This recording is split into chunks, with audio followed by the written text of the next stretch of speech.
Greatest college football team of all time. Old timers, historians, please pardon us. We are going to focus on the last 30 years and the four back-to-back champions. They are, in order, 1994-95 Nebraska, the 2003-04 USC team, Alabama of 2011 and 12, and then, of course, the Georgia Bulldogs of the last two seasons. Of course, there is bias that is recent bias that says athleticism rules, and of course, the downfield passing is so much better than it was back in the 1990s. But we also have old-timers, yes, speaking to you and myself, that say football was so much better in the 90s. Men were men, it was a physical game, and they were allowed to beat each other up.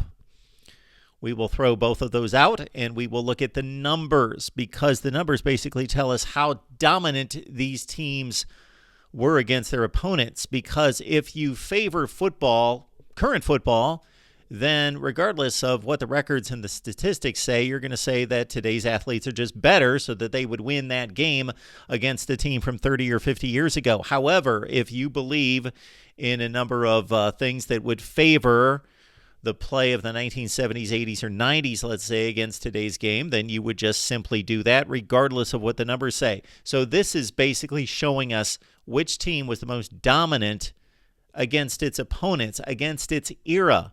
And we will remind you, of course, that we want to hear from you. Leave your comments down in the comments section. Please like the video, share the videos out on social media, and subscribe right here at the Voice of College Football. But most importantly, let us know what you think. Who is your team? How would you rank these four and anybody else that won national championships over the past few decades? First, we go to the record, and of course, there's sterling for everyone. But of course, Nebraska is the only team to go unscathed through those two seasons at 25-0. The Georgia Bulldogs lost the one game. That was the SEC championship game to Bama in 2021 by 17 points. USC lost a game at Cal in 2003. And for the Alabama Crimson Tide, two losses, one in each season, to Texas A&M, and of course the game of the century in overtime at home against a number one LSU team. They avenged that loss in the BCS championship game. How did these teams run the football? Well, of course, it was more of a running game back in the 1990s, and especially if you were around Lincoln, Nebraska, that 1995 team that dusted off Florida in the Fiesta Bowl, which was the de facto national championship game, gained 400 yards of rushing offense every game. Look at that. 400 yards per game average, 7 yards per carry, and 51 touchdowns. And the 94 team that defeated Miami in the Orange Bowl to win the national championship at 5.9 yards per carry and 44 touchdowns, not quite as dominant.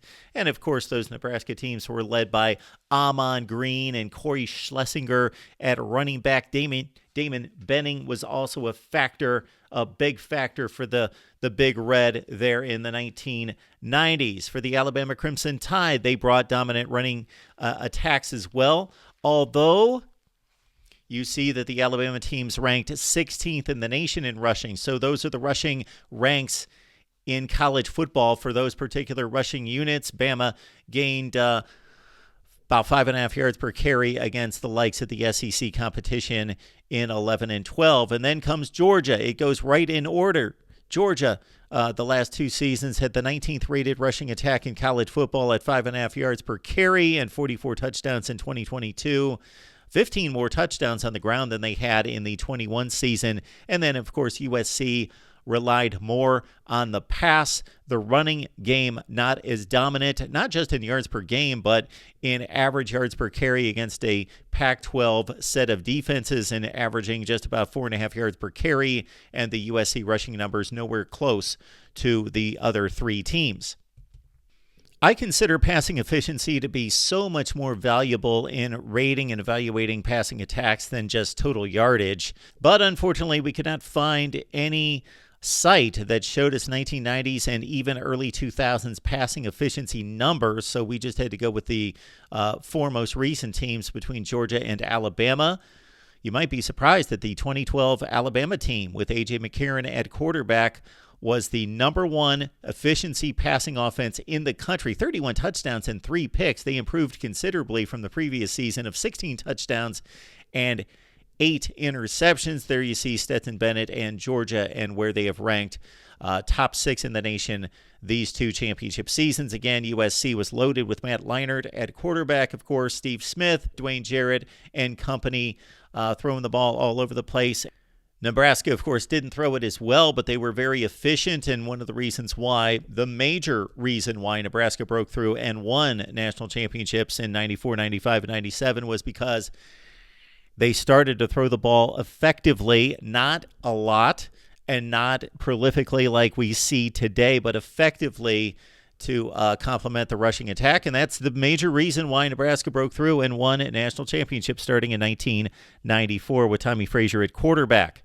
So let's go to the passing offense numbers in terms of total yardage per game. There we see USC had the 13th and 14th ranked passing offenses in the country. This is why I don't trust this statistic. Of course, USC was much better than number 13 or 14. They basically had the best passing attack in college football, just didn't throw it as much as Houston, for example, or maybe BYU. But 39 touchdowns for Matt Leinart, 9 interceptions. There you see the TD to interception ratios for the various teams. Georgia's thrown it quite a bit and relied more on Stetson Bennett this past season with the 15th ranked passing offense as he threw for almost 300 yards per game. Bama, again, very efficient, very solid in throwing the football when they needed to downfield, but just didn't have the raw numbers. But again, in 2012, that 31-3 TD to pick ratio is spectacular. And then Nebraska, for that day and age, 1994-95, they threw it effectively. They threw when they needed to, and consider they had the number 1 rushing attack in college football by far, even more so than the service academy, so they didn't need to throw it. But 18-6 TD to pick ratio, very effective for the Huskers. When we add it all up, the total offense figures for Nebraska 1994-95 are staggering. 556 yards per game, ranked second in the nation. There you see the Georgia offense that just throttled TCU in the national championship game at 500 yards per game as well. USC consistent in 2003 and 4 at about 450 yards per game. The Georgia offense of 2021, not quite as effective as this one, but still top 25 in the nation. And then you see Alabama with the defense that they had. Did they really need to put up big yardage figures? No, but they still ranked close to top 30 in the nation. When we look at scoring offense, Nebraska scored 69 touchdowns in that 1995 season. Keep in mind that they played less games without the playoff, and that was 1 year prior to the Big 12 championship starting in 1996. The Huskers were devastating at 52-plus points per game. This Georgia team that just got off the field and scored 65 against TCU and 42 against Ohio State and 50 in the SEC championship game totaled 76 touchdowns in 15 games played. The USC teams, of course, were devastating with the likes of Reggie Bush and Lendale White running the football. We've got Nebraska checking in with the 6th rated offense in the nation in 1994 at 36 points per game. Georgia from 2021. Then again, those Bama teams in 2011 and 12, in comparison, more conservative, but still scoring 35 and 38 points per game. And that 2012 team only played one more game, and that was an SEC championship game, and they scored 18 more touchdowns. So again, the passing component for Bama in 2012 was much stronger, and it showed in the stats. Now, when we go to rushing defense, look at this. This is staggering, and this shows us that even in modern day football, stopping the run is more important than anything. Stop the run, force them to throw, then you can pin your ears back and go after the quarterback. This is remarkable when you look at how strong the rush defenses were for all these teams. This is crazy. 2003 USC gave up 60 yards on the ground and 1.8 yards per carry. Bama's right there. Both of their teams were number 1 in the nation, as was Georgia in 2022. The Georgia team of 21 was just a shade behind Wisconsin at number 1 and only gave up 3 touchdowns on the ground. Basically, everybody was dominant. Nobody gave up more than 80 yards per game on the ground, and they were all in the 2.5 yard per average carry against. And again, the USC team of 2003 was just staggering against rushing attacks. Pass efficiency defense. So I told you earlier that it was difficult for me to find statistics on this going back in the early 2000s and 1990s. However, I did find pass efficiency defensive stats for 1994-95 for Nebraska, but unfortunately, those stats on that website stopped in 1999, so I could not find USC. I was all over the place. If you know where those statistics are, please send them my way. So we had to throw out USC for pass efficiency defense. They did not rank well in total pass defense in terms of yards per game. But there you see Alabama, the number one pass defense in the nation, only gave up 6 touchdowns through the year and logged 13 picks. Just think about TD to interception ratios for quarterbacks today and then look at these numbers, because even in 2021 and 22, Georgia is totaling 28 interceptions against only 25 touchdowns given up through the air. And that Alabama team from 10 years ago, again, they were tremendous, giving up just 14 touchdowns in 2 seasons and intercepting the ball 31 times. And again, Nebraska played in a lesser passing age, and it's shown there by the pass completion percentage at 47 and 50%. Now we get to the total defensive figures, and we see where Bama is just dominant. Those 2011-12 teams with Reggie Ragland and with C.J. Mosley and Landon Collins on that team, Vinny Sunseri, Clinton Dix, Reggie Ragland.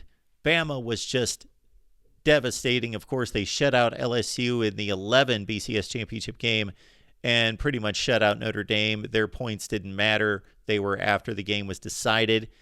Georgia of 2021, best defense we've seen certainly in a decade against modern offenses. Just had the one letdown against Bama in the SEC championship game. Nebraska can hold its own, of course, in both 94 and 95. The USC team of 2004, considerably better than their 03 edition. And there you see the Georgia team that just won the national championship game in 2022 was a top 10 defense statistically, but I consider them to be the best defense in the country. When we look at scoring defense, we see 3 number 1 units in Alabama twice. Again, the 2011 and 12 Alabama units were just stifling. 8 points per game in 2011. Georgia's been great, of course, on defense. That 2021 team is historic. USC was strong, much stronger in 2004 than in 2003, as they were the only team that was pushing top 20 in defense in 2003, giving up about 18 points per game. Nebraska strong, as you would expect, as a number 2 defense in 1994 and then number 4 the next season. Strength of schedule. Who played the best opponents? Well, we cannot really dive into how good the opponents were going 3 and 4 layers deep. We'll just take it on surface in regards to FBS teams. We threw out the FCS. FBS teams and their winning percentage. Georgia by far played the toughest schedule. Their opponents won 61% of their games the past 2 seasons. Bama at 59%, Nebraska at 55%, and USC at number 4. The numbers you see in parentheses there are how many teams in the top 25 did that particular team defeat. So for Georgia, they defeated 12 teams ranked in the top 25 and 8 top 10 teams. So again, though, we also have to consider that Georgia played 29 games. They actually played 30 games over the 2 seasons, and they played about 5 more games than the teams from the 1990s and 2000s, so they had more opportunities against top 10 and 25 teams. But that statistic pretty even across the board, except for Georgia, again, played 12 teams ranked in the top 25 at time of kickoff. Many of you will discard this statistic, just wanting to stick with what happened on the field, but if we project toward the NFL draft, and I took the 5 drafts following the first championship season. I took the next 5 years. So, for example, Alabama won the 2011 and 12 national championships. I took the NFL drafts from 2011 through 15, the next 5 drafts, and Alabama totaled 37 draftees, 4 in the first round, and then you see where Nebraska and USC place. Georgia only has 1 NFL draft under its belt for this championship run, and they had 15 players selected, and of course, an amazing 5 defensive players in the first round. This is a difficult one to call, but I'm going to go with the Georgia Bulldogs in that defense, coupled with a power running attack with 3 capable running backs, a great offensive line, and also the threat to throw the ball downfield effectively as they did this past season with a top 5 passing attack. Alabama comes in at number 2. I believe that 2-year stretch of defensive play is staggering, and they threw the ball effectively in 2012. And, of course, Eddie Lacy at running back, TJ Yeldon and company. USC, the offensive firepower is phenomenal. They also had some really good defensive players like Sean Cody and Keith Rivers and Lofa Tatupu. Nebraska, of course, run-oriented, and that's one of the reasons why I've got them at number 4 is just they developed the passing attack, they became effective, and it became efficient. However, in comparison to those other 3 teams, just would not have the threat of the pass in a matchup against the Bulldogs, the Tide, or the Trojans. Tell us what you think right here, the voice of college football. Is it Nebraska? Is it USC, Bama, or Georgia as the best team of the last 30 years, or possibly the best team of all time? Again, we are comparing the back-to-back national champions, so nobody else weighs in on this conversation. So there might be single-year teams that you believe are better, but again, we're comparing the back-to-back national champs. Leave your comments below right here at the Voice of College Football.